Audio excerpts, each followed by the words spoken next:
The false arguments of the gun control activists. That's the topic of tonight's byline. A couple of stories have put the issue of gun control back in the news agenda. One involves a prominent politician in this country seemingly reversing his position on gun control while still calling for regulations to keep our cities safe. The other involves a dead football player and a popular football commentator calling for gun control during a football broadcast. You may have heard last week that Justin Trudeau called the gun registry a failure. And he said that if elected, he wouldn't bring it back.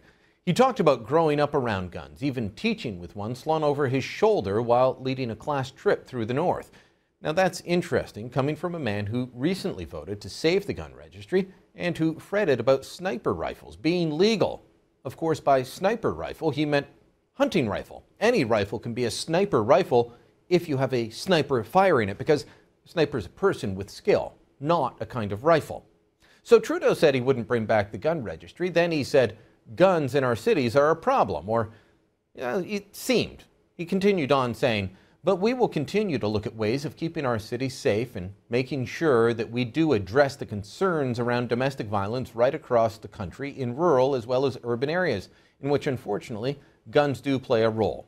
Now, no one advocates domestic violence, but look at what Trudeau's overall statement is saying here. He's trying to link the problem of gang culture, which normally doesn't involve legal guns, with legal gun ownership. He's setting the stage for future regulation, even as he tries to distance himself from the gun registry. Which brings us to his clarification this afternoon, where he went back to put his support behind the registry and again tried to educate reporters on the definition of a failed policy. I voted to keep the firearms registry a few months ago, and if we had a vote tomorrow, I would vote once again to keep the long gun registry. Were you misquoted over the weekend when you called it a failure? Or? The definition of a failed public policy is a policy that gets eliminated when governments changed. That is the very definition. You want to talk about, you can't talk about success because it doesn't exist anymore. It was able to be eliminated. Therefore, it was a failed public policy, unfortunately. Quebec is talking about keeping its own gun registry. And I think that's a wonderful solution. Are you getting a little confused? Because I think Justin is. By the end, it seems like Justin Trudeau government anyway, would re-implement some form of the long gun registry, even though he's admitted it was a failed policy. It just wasn't a failed policy for the reason you think it was. He doesn't want it to be divisive. That's what we're going to have our policy based on, whether it's divisive or not? Then in the United States on Sunday night during NBC's broadcast of the Dallas Cowboys-Philadelphia Eagles game, longtime sports broadcaster Bob Costas used the murder-suicide carried out by Kansas City Chiefs linebacker Jovan Belcher to call for gun control. Belcher killed his girlfriend, the mother of his 3-month-old daughter Zoe. He reportedly did this in front of his own mother, then drove to the Chiefs stadium where he thanked the team's coach and GM, then killed himself. That led to this controversial Costas rant. You want some actual perspective on this? Well, a bit of it comes from the Kansas City-based writer Jason Whitlock. Our current gun culture, Whitlock wrote, ensures that more and more domestic disputes will end in the ultimate tragedy. Handguns do not enhance our safety.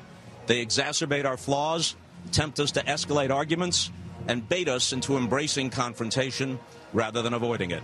If Jovan Belcher didn't possess a gun, he and Cassandra Perkins would both be alive today. Now, I understand emotional events cause people to look for solutions, but Costas is wrong when he says gun control would have stopped what happened on the weekend. From what I've read in reports, maybe dealing with alcoholism or mental health issues would have prevented the deaths of Belcher and his girlfriend Perkins, but not gun control. How can I say that for sure? One word: Chicago. Chicago has some of the toughest gun laws in the United States, has for decades. Last night, 3 people were shot in 3 different shootings in Chicago.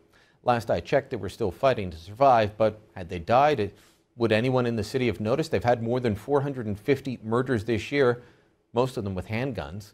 Now, astute anti-gun viewers will now start pointing out that Chicago's handgun ban was struck down as unconstitutional by the U.S. Supreme Court in 2010.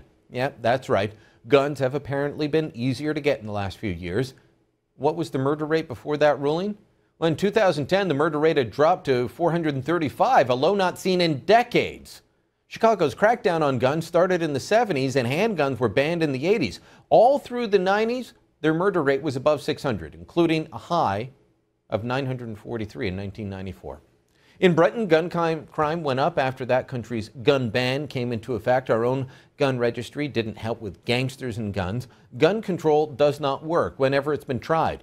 John Lott showed that in his book, More Guns, Less Crime, a message that he brought here to Byline. For some reason, despite all the evidence, progressives claim they love to look at the evidence. Well, they reject the evidence on guns.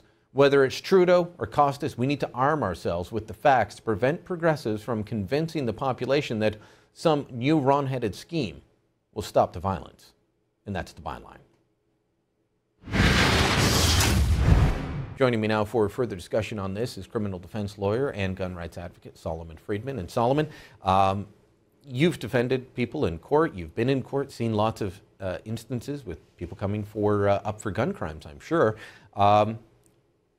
When we're talking about the people that are causing gun violence on our streets, they're not walking around with a shotgun normally, are they? I mean, it's hard to pull out of your pants from what I understand.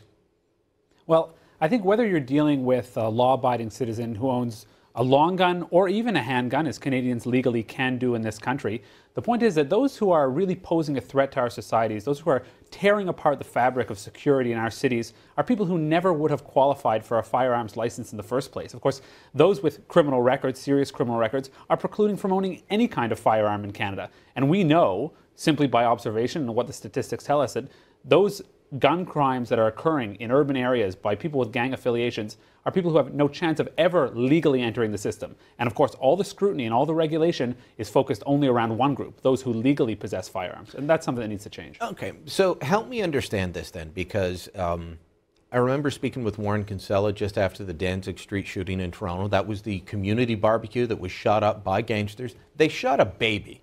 If you're going to shoot a baby, or not care that a baby's shot in the crossfire, you're not going to follow the regulations.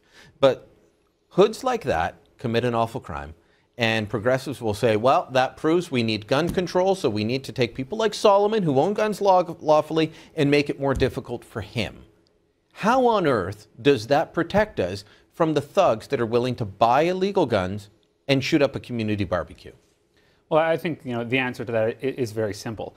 When you have somebody who has decided that they are going to shoot into a public place with utter disregard for anyone who may be around, they're saying, I invite the penalty for murder in this country, which is life in prison, has been life in prison, since time immemorial, essentially, since capital punishment was abolished. Do you really think that person is going to be concerned that we now have penalties, for people who possess firearms without committing any crime, or who store them unsafely, or maybe use them in a careless but not criminal manner? I mean, there is no way that simply attacking the symptom, that is, the guns themselves, can at all deal with the disease. And the disease is criminal behavior. Penalties, new laws, new regulations cannot deal with the disease of criminal behavior. That takes difficult work, some soul searching for politicians, but of course they seem more content with band-aid remedies that only address the symptom, that is the possession of firearms themselves. No, they accuse people on the right of saying, oh, well, you guys just like bumper sticker solutions. Well, saying let's get more gun control to deal with lawful gun owners is a bumper sticker solution to a real problem. It reminds me, Thomas Sowell, the U.S. columnist and economist, well-respected man, tells a story of one of these anecdotal stories. The French police chasing down a robber, and he runs into a really large building in downtown Paris, and they don't have enough backup to surround that building. So they surround the building next door because that's what they can actually do. And that's what this idea of let's get gun control to deal with criminal behavior. Let's control the law-abiding folks. That's what it reminds me of. They can't control the criminal element, so they surround the building next door, the law-abiding gun owners, and harass them. I think if we're ever going to have a productive public policy discussion about firearms, we have to understand, what is the impetus for all of these regulations? And I think that this past weekend has been a perfect illustration of that all Canadians should really take to heart. And the core question is, what do Justin Trudeau and Bob Costas have in common? And what they have in common is a knee-jerk reaction in emotional circumstances to a solution that will make people feel good, even though it doesn't address any of the core causes of the problem. You have Bob Costas calling during a football broadcast for increased gun control, saying that somehow the gun is the problem here. No, the problem is... There have been more than 450 murders in Chicago. More than 450 murders. Did he ever mention that? While he was at a Bears game, maybe. Now, perhaps Bob Costas can be faulted. He's not he's not a politician. He's not a public policy maker. He's a football broadcaster. Then he should stick to that. But Justin Trudeau has no such excuse. And you have somebody who has voted before for the gun registry, expressed support for gun control. And where does that come from? Does it come from evidence-based studies? No, it comes from the same place that the failed policies of his father came from, which is an appeal to emotion, a desire to pacify people by making it look as if government is doing something about a difficult problem. And of course, we can see the evidence. The numbers are very clear. The homicide rate, the crime rate in Canada has been steadily declining long before any of even the Trudeau-era gun control provisions came into effect. That there is no link whatsoever between increased gun control and public safety in any way whatsoever. And unfortunately, well, we've got the stats on shootings versus stabbings. Stabbings were higher, and nobody called for a knife registry to stop that from happening when it comes to homicides in Canada. Let me ask you this.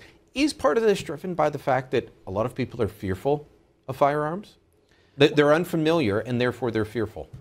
I think it's a matter of both, and I think this is once again, illustrated really quite tellingly by what Justin Trudeau said about firearms. Recall in one of his earlier interviews when he first called the gun registry a failed policy, he said, don't get me wrong, I have experience with firearms. For example, the RCMP detachment, the RCMP, the officers who were guarding my father, they all had firearms, and I felt very comfortable around them. But of course, what Justin Trudeau may not realize is that there are individuals living all throughout this country, whether in urban or rural areas, who may face threats all the time, but don't have the benefit of armed RCMP officers. And that's the culture divide here. For those who, have public protection, whether they're politicians or football broadcasters, I don't doubt that Bob Costas' security is top-notch. They don't understand that to many people, firearms are an essential way of life, whether it's to their livelihood, to their personal security, or to their cultural traditions. And that is a gap that needs to be bridged if we're going to have a meaningful discussion about this. All right, Solomon Friedman, thanks so much. Email me your thoughts on all of this, byline@sunmedia.ca.